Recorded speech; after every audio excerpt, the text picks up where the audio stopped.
Hello, I host can Eric only here. It's imagine. Talking with Famous People. We got a topic from famous person Barry, and we've got a sort of people in the room, including Unify, Megabro, Matrix One, Jamat, Barry, Bo. So I like this topic about humor and types because obviously there's definitely a correlation. And I think it tends to correlate according to on an S or an N axis. So I think your S's are going to generally like simpler and more slapsticky humor and humor that uh, is more visual. And I think that N's are typically going to enjoy humor that's more cerebral as a general rule. So I think NTP humor is hilarious, obviously. NTP humor is probably going to be somewhat edgy. We like to we don't necessarily respect the sacred cows very much, so it's not going to be like lighthearted, friendly humor. It's more likely to be cutting in some way. Although I also think NTPs like simple absurdity, simple absurd juxtapositions of things against each other. So I after a particularly long stretch of highly verbose pitter patter about super abstract shit, I like to end it with and therefore that's why we all need to get tickets to the Poop Gathering Festival or something like that, right? It's not necessarily a joke, but it's me thinking, oh, that juxtaposes amusingly against this other thing. This because they're starkly different, and then of course for my humor, I'll try to play it straight almost always. So I'll be saying something that's totally serious, and then in the middle maybe put a joke, and then continues totally serious. And sometimes people will get it, sometimes they won't. Sometimes I'll try to get people to get it. Sometimes I'll try to just let it happen like that, etc. To me, humor is a big part of my life. It's one of the possibility sets that I go through in any social engagement. So when I'm talking with you guys, we're talking about the topic, and I'm making normal comments about analytical stuff. It's there's this set that's sort of on. It's like lighted up but not active. That says keep your eyes open for options for humor. You know, it's not something I think actively, but depending on my mood, also I'm more jokey or less jokey. So NTP humor, as I described it, is odd, or other types might find it odd. It tends to be kind of fancy, kind of cerebral, or intentionally the opposite. We're flexible thinkers, so it could be a lot of different things. But I want to talk now about Steve Martin and George Carlin and Jon Stewart and a couple other comedians. So Steve Martin usually is typed as an ENTJ, and he might be, I guess, but to me, his humor seems extremely NTP.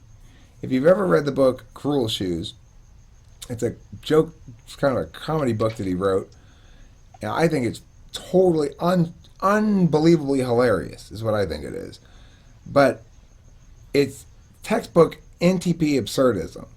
There's like one of the pieces of writing in the book is called "She Had the Jugs," and the gist of it is something along the lines of, she was noble and smart, and she was well spoken and elegant, but most of all, she had the jugs. And then, but most of all, she had the jugs. It's like that sort of humor works with the NTP because we tend to reflect upon the archetypes of communication, and it makes it easy for us to juxtapose against them. So that's an archetype of communication, right? This pattern. She was this, she was this, she was this, she was this, but most of all, she was this. And it occurs in a lot of different ways, but not normally like that. So it's funny to me. The another Steve Martin joke that I always have loved immensely, I think it's one of the greatest jokes of all time. He says, "So my mother calls me up the other day. She's 110 years old. I'm sorry, she's 108 years old. My mother called me up the other day. She's 108 years old. She wants to borrow $10 for some food. So I tell her, hey, I work for a living. Now I got her carrying barbells up to the attic.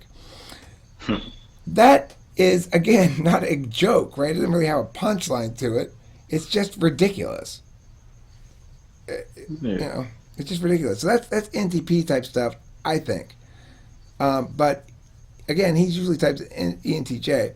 George Carlin is a textbook ENTP humorist, and so is Jon Stewart. Because Jon Yeah. Stewart, he can't shut up like I can't shut up either. He's only intermittently funny. He needed writers later on. You kind of lose your funny after a while. Thoughts before I ramble on more? There's a lot going on in the chat. Honestly, it's quite insulting. Am I calling who out? Who am I calling out? No, Barry and Matrix. Oh, I think Barry is just denying the accusation that his character was a stereotype or something. Yeah. whose character?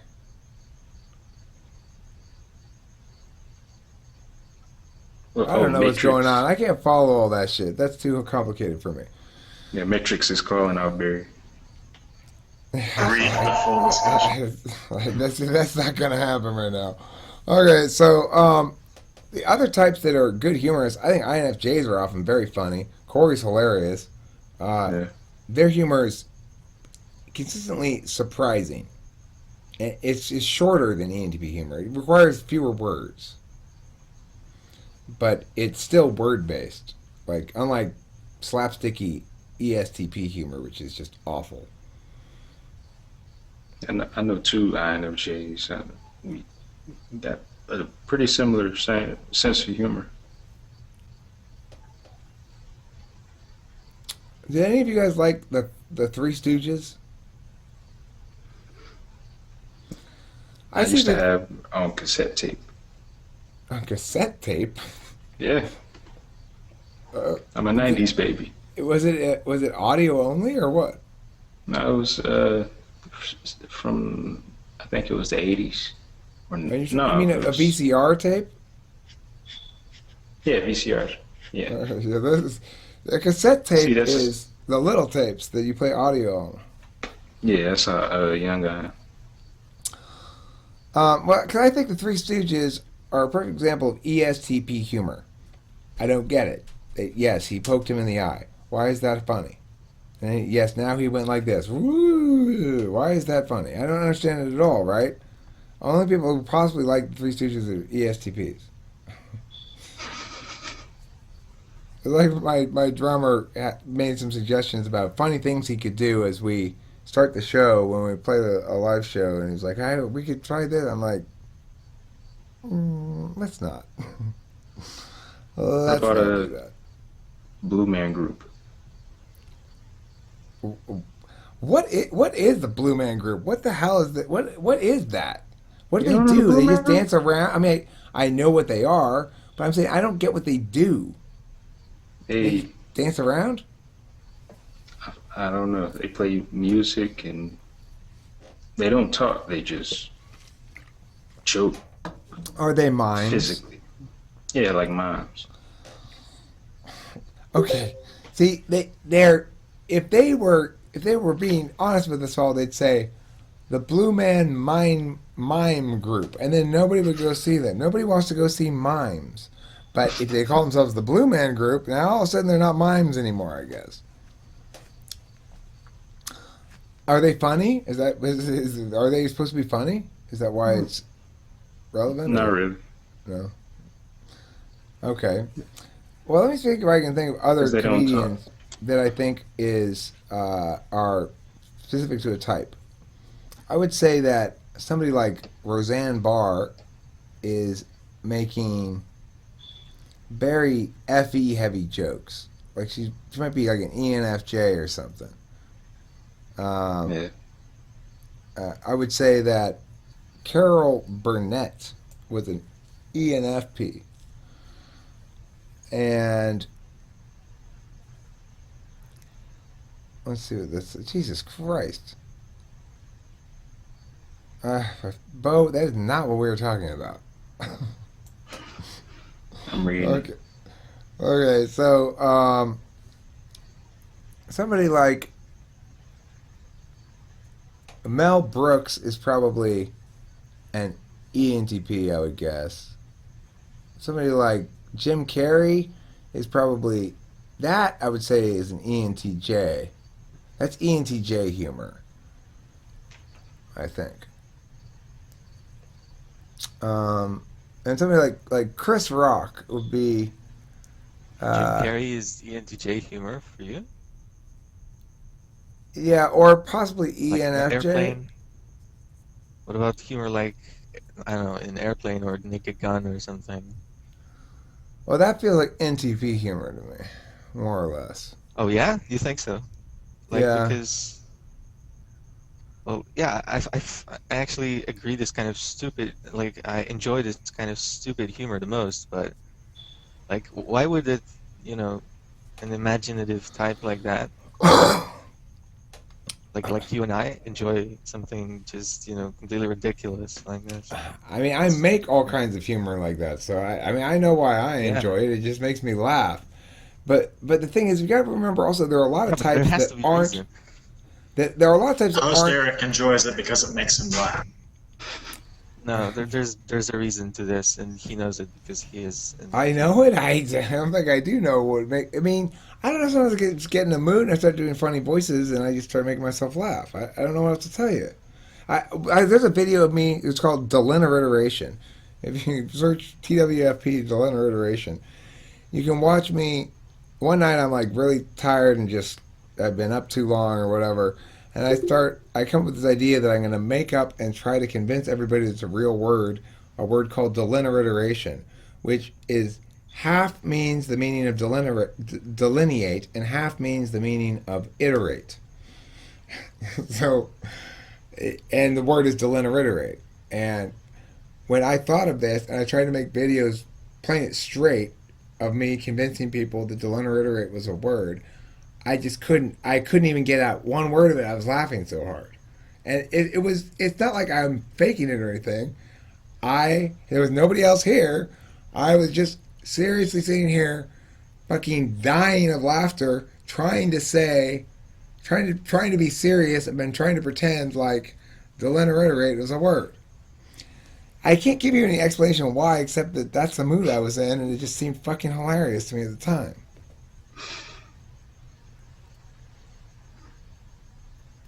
Sometimes I wake up laughing too. I'll be laughing in my dreams, and I'll wake up laughing. I laugh a lot. I think it's a sign of not a terrible life.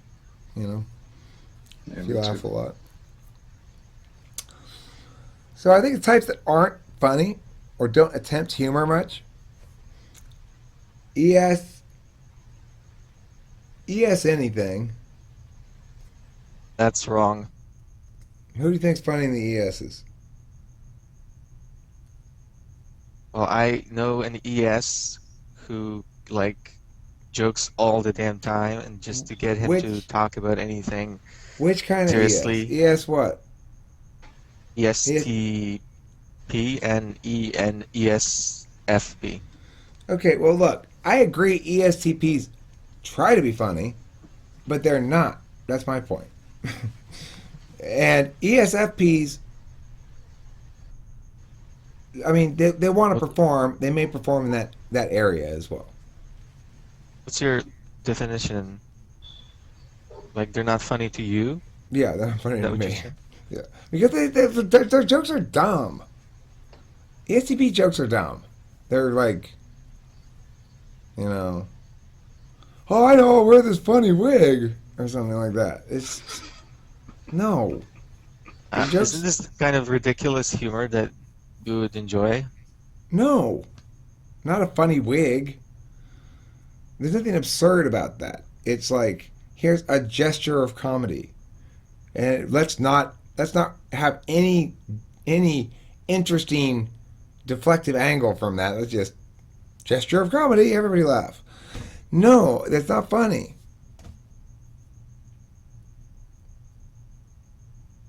That's my opinion about it anyway. Mine Okay. too. I'm kind of picky about humor. Very picky about it. If you get Wouldn't bad that more humor, be like more like SJ humor than SP humor? I see. I don't think SJs have humor. I think they enjoy. They're the audience types. They don't really make jokes. My dad occasionally makes an occasional joke. It's always like a pun. It's like a, you know, it's not worth mentioning. My mom never makes jokes because she's an ISFJ. Uh, Hmm? I know another ISFJ who almost never makes jokes, but he enjoys them. He enjoys them when I make jokes. And, INFJs make jokes, ENTPs make jokes, INTP makes jokes, ESTP makes bad jokes. ESFP might learn to make jokes, but they really just want to perform and whatever. They don't really care what it is. And then ENFP will make some jokes, for sure. INFP might make an occasional joke on the one Tuesday a month they don't have hurt feelings. And who else might make jokes? That's about it. That's what I think. But we need some people to be the joke hearers too. Any other thoughts on the comedic nature of humanity? Sure. Yeah, based on personal observation when I am with friends and what's been going on. So, yeah, the humor of the NTPs in general seems to be like random humor. I mean, it's occasionally witty, but oftentimes it's just something that you look at it, it doesn't make any sense, and apparently this is supposed to induce laughter. And then they start laughing at it, and then I laugh because it's contagious. Well, humor's hard, and it's really hard to find humor that it has a broad appeal, right? Having made lots of comedy things, almost all of them though with just audio, I can tell you they're mostly not well received by people. Uh, One exception is the video about how to be coquettish. That's a comedy video that was well received by people. I made it in the car, but in general, I mean, I just don't have the level of skill yet at making comedy media that I do at music. With music, Is I this the can video where hear. you pull up to a shop and there's like a bunch of cops and you keep talking about your topic and there's just cops, like a ton of No, cops? no, the one I'm talking There's a about. video just like Yeah, that's the INTP video. But there's a lot of car videos. But one of them is called. It says the word coquettish in it, and it's it's humor, and it's one of my more successful humor pieces, I guess. So I know comedy's hard. It's about timing and it's about inflection and stuff. You got to be just as attentive to all those little details in comedy as you do to the same sort of details in music. I'm a lot better at attending to those details in music because I've made a lot more music. I made a lot more. Put a lot more effort into making the music clean, even though it still isn't that clean. But my comedy tends to be messy. I don't edit as well as I should. You know, I should go through and like. If I really wanted to do it right, I'd do multiple takes with the inflection a little bit different here and there and see. But it's if you're attending to all the comedy issues like that on an audio level, then it's going to be hard to make a video out of it. And without it's not you're not gonna have a live action video anyway. So I don't know. It's hard. stand-up comedy is usually like completely, they just have to remember everything. So it's not like they're making it up as they go. They've practiced it, revised it, edited it, and then they memorize the ending result. So it's like editing first, and then the performance is just like a recording that you play for the audience. Right. Yeah. And when comedians try to try to bridge some sort of gap, they call themselves maybe storytellers or something, like Dave Chappelle, who wanted to do a show but didn't want to really do. He wanted to engage actively and be more improvised. It doesn't go over well, and it just doesn't, because people are used to what they're used to. They want studio tracks. They don't want a live jam band when they're comedy, right? Nobody likes improv comedy. I like Dave Chappelle. I like Dave Chappelle too, but nobody likes improv comedy. Dave Well, Chappelle's some people another. can be naturally funny without even trying. I mean, it's probably a result of practice, but it looks seamless completely. Right. I believe there's an open mic comedy thing on Sundays. Unfortunately, it's a bad day for me, but I'd like to go to it sometime and try to freestyle some shit. It, if I'm in the right mood, I can probably pull it off. But the idea of having prepared material that's memorized and delivered exactly a certain way, that's tricky for me, because when I used to do memorized speeches, every time I do anything with memorized like that, I had this kind of weird out of body experience. I don't like reciting memorized shit. So, but I'd have to get over that somehow. I need a Out of certain body. flexibility to make it work anyway. I can't just. I'm not that TE.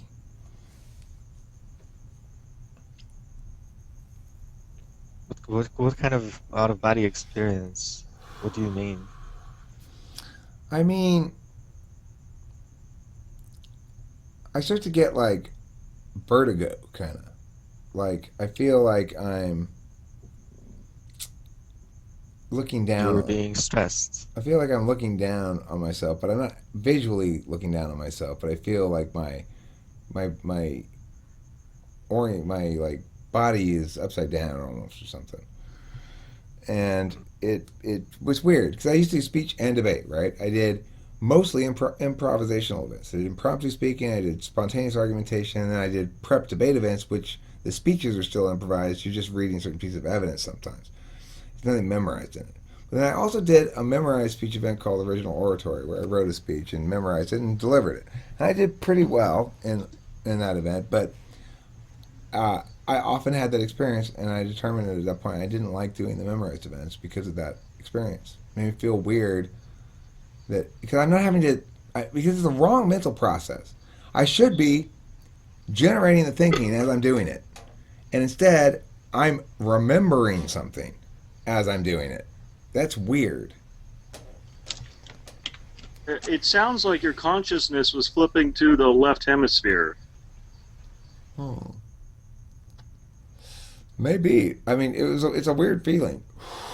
I don't like it. It makes me feel like car sick almost, but not car sick, but like I could get car sick if I keep doing this.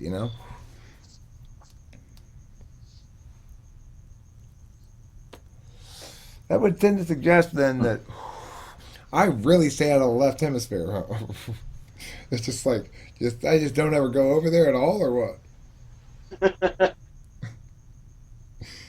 Like a lot of abandoned warehouses. Yeah, that's where the abandoned warehouses are. They're all filled with rats with the plague, so that's why I stay out of there. I don't want to get the plague. Okay, so does anybody want to defend the plague? How do the rats survive if they all have the plague? Surely the rats would die if they all had the plague. No, because within the rat population, there are a lot of rats who can survive the plague or even thrive with the plague. Some rats seek the plague. They want the plague because they know it gives them a robust immune system after they've suffered from it. So that Sounds logical. Mm-hmm. Yeah. All right, so this video on plague-related wisdom has come to a close, and I want to thank you for watching. And at 25 minutes, we're looking at a good length, I think.